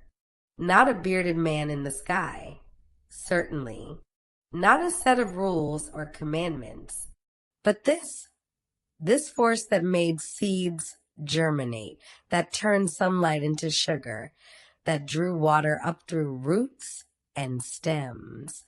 This intelligence that knew how to make a rose, how to orchestrate the seasons, how to maintain the delicate balance of an entire ecosystem. This was what she worshipped, if worship was the right word. The ongoing miracle of existence, the fact that anything existed at all, that life persisted and adapted and flourished. Every morning she woke to a garden was a resurrection story, she thought. Every spring was proof of redemption. She worked in the garden for a couple of hours, losing track of time in that way that happened when she was fully absorbed. Her hands in the soil, her attention on the plants, her body moving in rhythm with the work. This was her meditation, her prayer, her practice. By the time she finished, the sun was high and warm. She was pleasantly tired, her hands dirty, her heart full. She'd accomplished nothing that anyone else would notice, but she felt spiritually fed in a way that hours in any building never quite achieved. She washed her hands at the outdoor tap, then went inside to make lunch. Something simple, a salad from her garden lettuce, dressed with olive oil and lemon, a slice of cheese, some bread.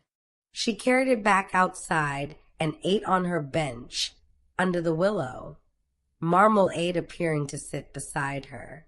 After lunch, she lay down in the grass, right there under the tree, and looked up through the branches at the sky. Clouds were moving slowly overhead, white against blue. Birds flew past. The breeze made the willow branches sway and dance.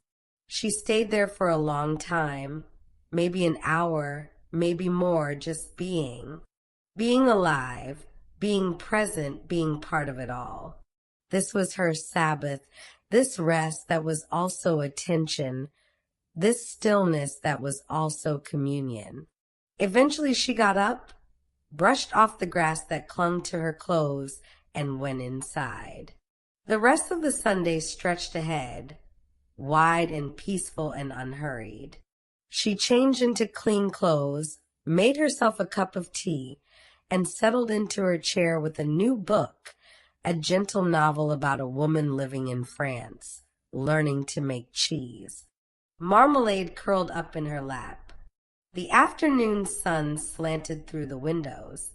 The cottage was quiet except for the ticking of the old clock on the mantel and the occasional turning of a page. Eleanor felt complete, filled up by her morning in the garden, by her practice of presence and gratitude.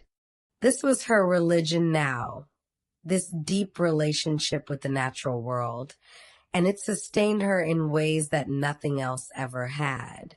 She read and rested and was exactly where she wanted to be. The novel about France and cheese-making was delightful. Eleanor found herself completely absorbed in the descriptions of the countryside, the small village where the protagonist had moved, the patient process of learning an ancient craft.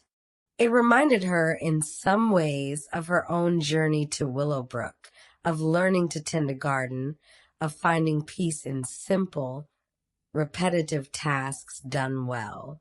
She read for a long time, hours probably, though she wasn't keeping track. Time on a Sunday afternoon didn't need measuring. It simply flowed, slow and honey-thick, and Eleanor floated along with it. Eventually she became aware that she was hungry again, that the afternoon was aging toward evening. She marked her place and set the book aside, gently displacing Marmalade, who grumbled but stretched and jumped down. In the kitchen, Eleanor considered what to make for dinner. Something simple, she thought. She wasn't very hungry, and the idea of cooking something elaborate held no appeal. She opened her refrigerator and contemplated its contents. Eggs, always eggs. Cheese, vegetables, some cold chicken left from earlier in the week. She could make an omelet, she decided. A perfect Sunday evening meal, simple but satisfying. She chopped an onion and a bell pepper, sautéed them in butter until they were soft and fragrant. She beat 3 eggs in a bowl with a splash of milk and a pinch of salt. While the vegetables cooked, she grated some cheese, sharp cheddar that she bought from the farmer's market last weekend. When everything was ready, she poured the eggs into the pan, swirling them to coat the bottom. She scattered the vegetables and cheese over one half, then waited patiently for the eggs to set. This was the trick with omelets, she'd learned. Don't rush them. Let them cook gently, evenly, until they were just set, but still tender. She folded the omelet in half and slid it onto a plate. It was golden and perfect, cheese melting out the sides. She made a simple salad to go with it, just greens and a lemon vinaigrette, and carried her plate to the table. The omelet was delicious, the eggs tender, the vegetables sweet, the cheese sharp and salty. She ate slowly, savoring each bite, looking out at her garden in the evening light. The shadows were lengthening again, everything taking on that golden glow that meant the day was moving toward its close. After dinner, she washed up quickly, then made a decision. It was a beautiful evening, too beautiful to spend entirely indoors. She would take a walk, she decided. A proper walk, beyond her garden, out into the countryside that surrounded Willowbrook. She changed her shoes, found a light jacket in case the evening turned cool, and set out. The village was quiet in that Sunday evening way. People were in their homes, having their own dinners, settling into their own evening routines. Eleanor walked down Main Street, past the closed shops, past the pub which was open but quiet, past the church which looked peaceful in the slanting light. At the edge of the village, a footpath led out into the fields. Eleanor took it, following the worn trail through a meadow of long grass studded with wildflowers. Buttercups and daisies and poppies made splashes of yellow and white and red against the green. Butterflies drifted lazily from flower to flower. The path climbed gently up a low hill, and Eleanor climbed with it, her breathing deepening with the effort, but not labored. She was fit from her garden work, from her daily movements, and the climb felt good, her muscles working, her blood pumping. At the top of the hill, she paused. From here, she could see for miles in every direction. Willowbrook lay below her, smoke rising from a few chimneys, the church spire pointing skyward, everything small and perfect like a model village. Beyond the village, fields and woods stretched into the distance, a patchwork of greens and browns, divided by hedgerows and old stone walls. In the other direction, she could see the countryside rolling away toward distant hills, purple in the evening light. Somewhere out there was the larger world, cities and highways, and all the rush and noise she'd left behind. But from here, it might as well not exist. Here was only peace, only beauty, only the slow turning of the seasons and the patient endurance of the land. Eleanor stood at the top of the hill for a long time, just breathing, just being. The wind blew gently, ruffling her hair, bringing the scent of grass and earth and flowers. A hawk circled overhead, riding the thermals, searching for one last meal before dark. She felt in that moment perfectly content. Not happy in an excited, energized way, but content in a deep, settled way. This was enough. This was everything. This life she'd built, this place she'd found, this slow, gentle rhythm of days marked by simple pleasures. She thought about the people in Willowbrook, all of them living their own lives, pursuing their own versions of contentment. Mrs. Chun with her memories and her garden, Rosemary with her bakery and the satisfaction of feeding the village, Mr. Martinez with his woodworking, all of them finding meaning in their daily tasks, in their connections with each other, in the small rituals that marked their days. This was what community meant, Eleanor thought.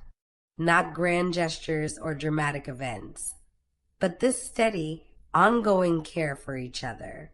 This showing up day after day. This gentle noticing and responding to each other's needs. The sun was getting lower, touching the horizon, beginning its nightly show of colors. Eleanor turned and started back down the hill, following the path back to the village. She walked slowly in no hurry, letting the evening unfold around her. By the time she reached her cottage, the sky was painted in shades of pink and orange. She let herself in, locked the door behind her, and was immediately greeted by Marmalade, who meowed his complaint about being left alone again. "I know, I'm terrible," she told him, picking him up. "But look, I'm back now." He purred and forgave her. Eleanor turned on the lamps, one by one, creating pools of warm light throughout the cottage. She made a final cup of tea, chamomile again, and carried it to the living room. But instead of picking up a book, she simply sat in her chair with Marmalade on her lap, her tea in her hands, and let herself be still. The day was ending. Another day lived fully in its own quiet way. Tomorrow would bring its own routines, its own small pleasures. Perhaps she would do laundry, or bake bread, or work more in the garden. Perhaps she would read, or take another walk, or do nothing much at all. It didn't matter. Whatever came, she would meet it with this same calm presence, this same deep contentment. Outside, night was falling. Stars were beginning to appear. The village was settling into sleep. And Eleanor sat in her chair, her cat on her lap, her tea growing cool in her hands, perfectly at peace. The clock on the mantel ticked steadily. The cottage creaked and settled, and the evening deepened toward night. Eleanor finished her tea slowly, letting the warmth and the herbs ease her into the evening. The chamomile was doing its work, making her feel drowsy and relaxed, ready for another good night's sleep. But she wasn't quite ready for bed yet. There was something about this in-between time, this twilight hour that she treasured. It felt liminal, magical, a threshold between day and night where anything seemed possible. She set down her empty cup and let her head rest back against the chair. Marmalade had fallen asleep on her lap, his body a warm weight, his purring a gentle vibration. Eleanor stroked his fur absently, her mind drifting. She thought about the week ahead. Monday she would go to the market. She needed fresh vegetables and perhaps some flowers for the house. Tuesday she promised to help at the library, shelving returned books, a task she found surprisingly meditative. Wednesday there was nothing planned, which was perfect.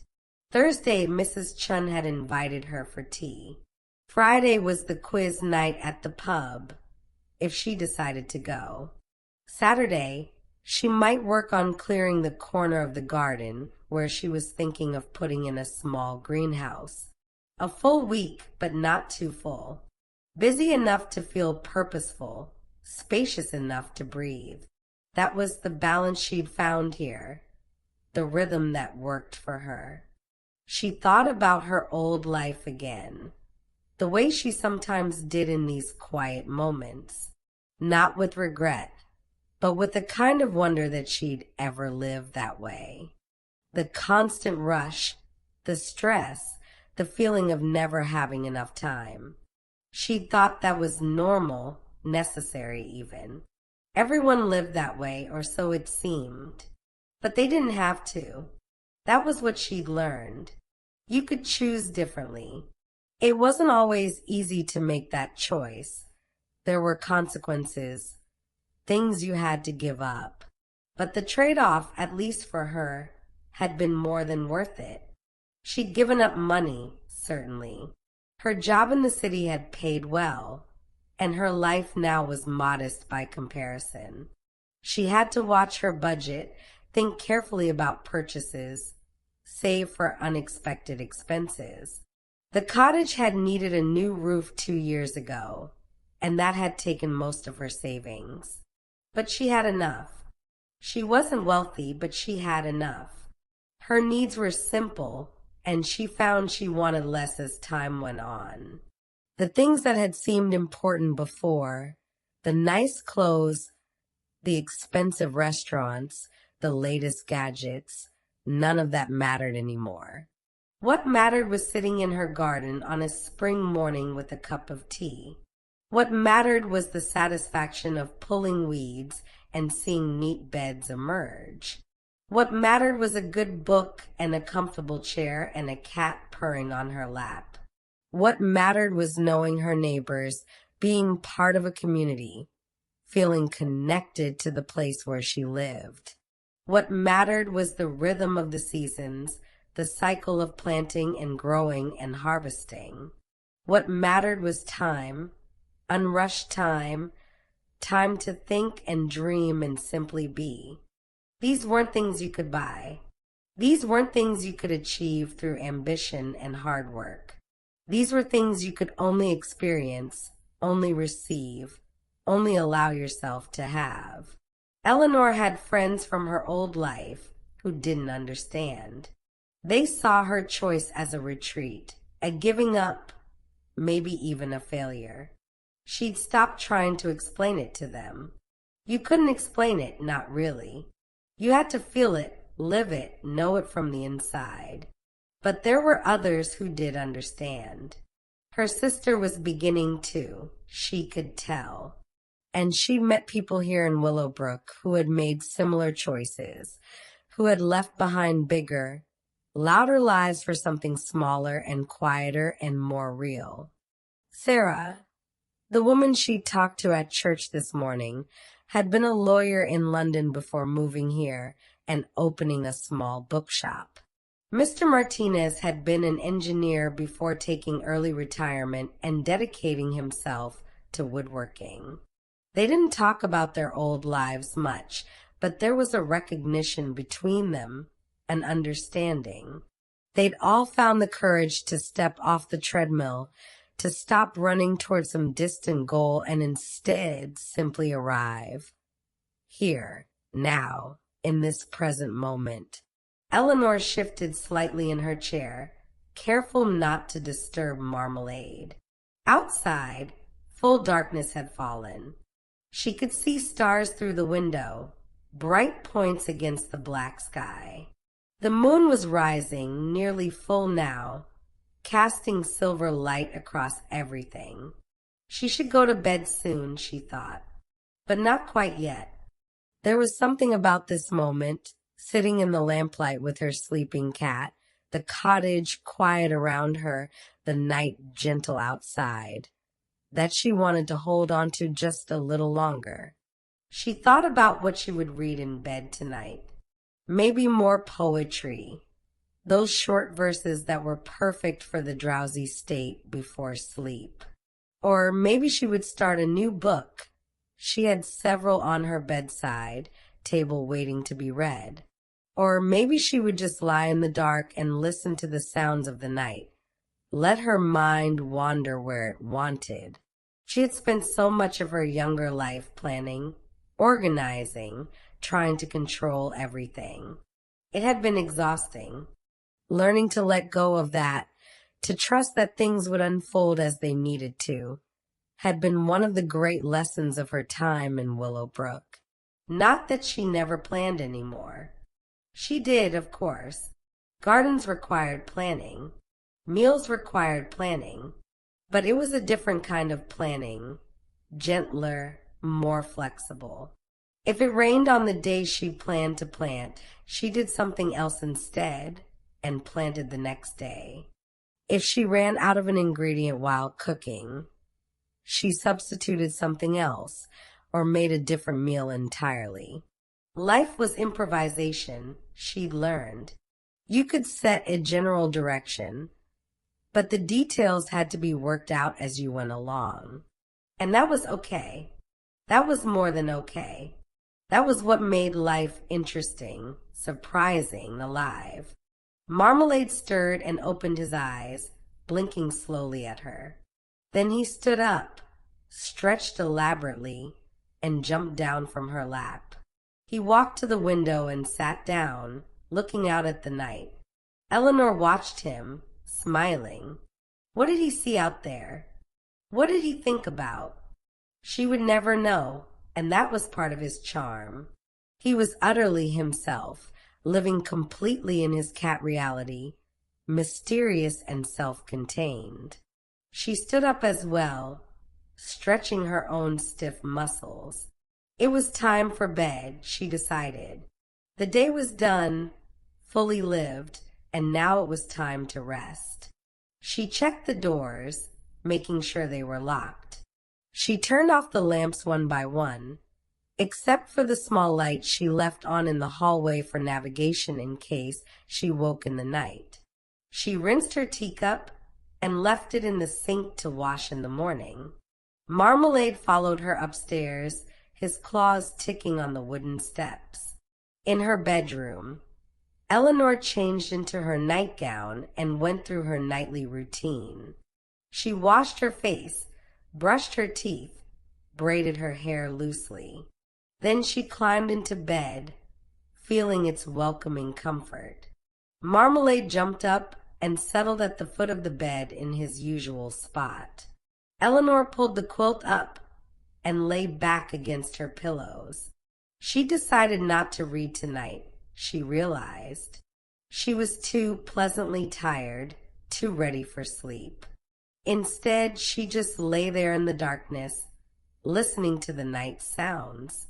The cottage creaking, the wind in the willow tree, a car passing somewhere in the distance, the church clock chiming 9 times. 9 o'clock on a Sunday night. A good time to sleep. Eleanor closed her eyes and felt herself beginning to drift almost immediately. She was aware of being comfortable, warm, safe. She was aware of Marmalade's weight on the bed. She was aware of being exactly where she belonged. And then she was aware of nothing at all as sleep claimed her, gentle and complete. In her sleep, Eleanor dreamed. Not the wild, impossible dreams of deep night, but the gentle, drifting dreams of early sleep. Dreams that felt almost like memories, almost like wishes, almost like possibilities. She dreamed she was in her garden, but it was summer now, high summer, and everything was in full bloom. The roses were spectacular, great full blossoms in reds and pinks and whites, their fragrance almost overwhelming in its sweetness. The lavender bushes were humming with bees, so many bees that the sound was like music, like the earth itself was singing. The vegetable garden was abundant beyond belief. Tomatoes hung heavy on their vines, so red and ripe they looked almost unreal. Beans climbed their poles, their pods fat and ready to pick. Lettuce grew in perfect rows, its leaves crisp and green. Zucchini sprawled across the ground, their yellow flowers like small suns. Eleanor walked through this dream garden, touching plants as she passed, feeling their life force, their energy. Everything was thriving. Everything was exactly as it should be. This was the garden of her imagination, her ideal, perfectly realized. She came to the willow tree and found that beneath it, in the spot where her bench usually sat, there was now a small pond. The water was clear and still, reflecting the sky like a mirror. Dragonflies hovered above it, their wings catching the light.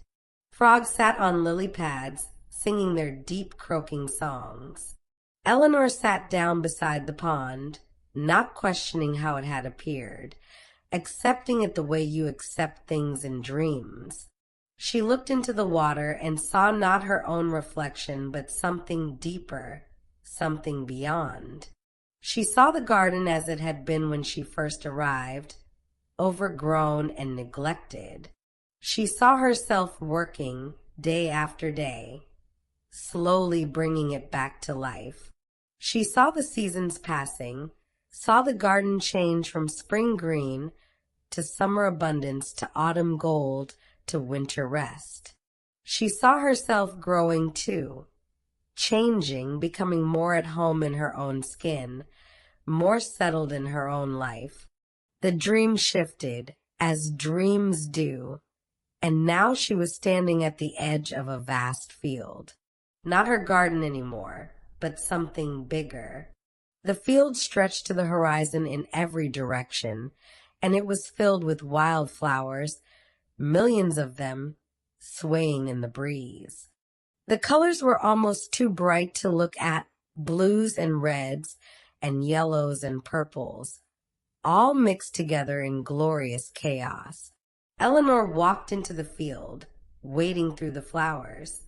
They came up to her waist, brushing against her, leaving pollen on her clothes. Butterflies rose up around her in clouds, hundreds of them, thousands of them, their wings creating a living kaleidoscope. She felt incredibly happy in this dream, filled with a joy so pure and simple it was almost painful. This was what beauty felt like, she thought. This was what being fully alive felt like. This overwhelming sense of connection to everything, to the earth and the sky and the flowers and the butterflies and the life that pulsed through it all. She wanted to stay in this field forever, wanted to memorize every flower, every butterfly, every moment. But even as she thought this, the dream was beginning to shift again, the colors fading, the butterflies dispersing, the field dissolving into something else. Now she was in her cottage, but it was night. She was walking through the dark rooms, but she wasn't frightened. The darkness was soft, comforting like a blanket. She could feel the walls around her, solid and protective. She could hear the cottage breathing, its familiar creaks and sighs like a lullaby. She climbed the stairs to her bedroom and found that the room was filled with light, though she couldn't see a source for it. The light seemed to be coming from everything, from the walls and the floor and the ceiling, a gentle glow that illuminated without harshness. In the bed, she could see herself sleeping, curled on her side, her face peaceful. Marmalade was there too, curled against her side, both of them breathing in unison. Eleanor stood and watched herself sleeping, feeling a strange doubling, being both the observer and the observed. She felt a wave of tenderness for this sleeping self, this woman who had worked so hard to find peace, who had been brave enough to leave behind what didn't serve her and create a life that did. She wanted to tell her sleeping self that it was okay, that everything would be okay, that she was exactly where she needed to be. And somehow, even in sleep, the sleeping Eleanor seemed to hear this message. She smiled slightly, her breath deepening, her body relaxing even further into the bed. The dream faded then, gradually, gently, and Eleanor sank into deeper sleep where there were no dreams at all. Just rest, just peace, just the ongoing process of body and mind renewing themselves in the darkness. Hours passed in silence and stillness. The moon crossed the sky, marking time with its slow arc inside the cottage. Everything was quiet. The only sounds were the small ones, the settling of wood, the tick of the clock, the breathing of woman and cat. 2 o'clock came and went. 3 o'clock followed.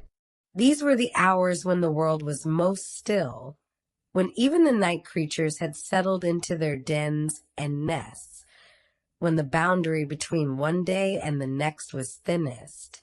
Eleanor slept through it all, deeply and peacefully.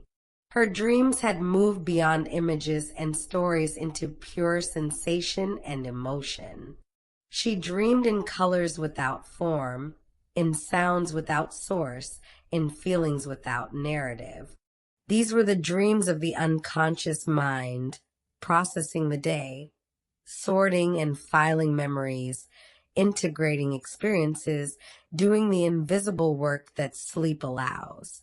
Marmalade had moved again, now lying stretched out beside her, his head on the pillow next to hers. His whiskers occasionally twitched as he dreamed his own dreams, chasing perhaps some remembered bird or moth, or simply feeling the contentment of being warm and safe and loved. The cottage continued its own slow breathing. The old timbers expanded and contracted with the temperature changes. Pipes gurgled occasionally as water settled. The refrigerator hummed its steady rhythm downstairs. These were the sounds of a living house, a house inhabited and cared for, a house that had become a home. Outside, Willowbrook slept. In house after house, light after light had been turned off as people settled into their beds. Now the village was dark except for the street lights and the occasional porch light left on. The pub had closed hours ago. The bakery was dark, though in a few hours Rosemary would be up and starting her ovens for the day's bread. The church clock chimed 4 times, the sound carrying clear through the still air. In a few more hours, the birds would begin their dawn chorus. In a few more hours, light would return to the eastern sky. But for now, the night held everything in its gentle grip. In her sleep, Eleanor stirred slightly. Some small sound or sensation had registered, not enough to wake her, but enough to make her shift position. She rolled onto her other side, her hand reaching out automatically to touch Marmalade, reassuring herself of his presence. He purred in his sleep at her touch, a reflex of contentment. She settled again, sinking back into deep sleep. There were no dreams now, just the void, just the darkness, just the absolute rest that the body and mind needed. This was healing sleep, restorative sleep, the kind that made waking up feel like a gift. The hours continued their slow march toward dawn. 5 o'clock came, and the darkness began, just barely, to thin. It was still night, would be night for another hour or more. But the quality of the darkness began to change, began to anticipate the coming light. The birds knew. Even in their sleep, some part of them sensed the approaching dawn. They stirred in their nests and roosts, preparing for the day's first songs. The robin would sing first, as always, then the blackbird, then the thrush, and soon there would be a whole chorus, welcoming back the sun. But not yet, for now there was still the deep quiet, the last hour of true night. Eleanor's breathing had changed slightly, becoming a bit shallower, a bit less rhythmic. She was beginning the slow rise from deep sleep toward waking, though she was still far from consciousness. Her body was preparing for the day ahead, beginning to produce the hormones that would help her wake naturally, gently, when the time was right. Marmalade sensed the change even in his own sleep. Cats were attuned to their humans in ways that were hard to explain, sensitive to the smallest shifts in breathing or movement or body temperature.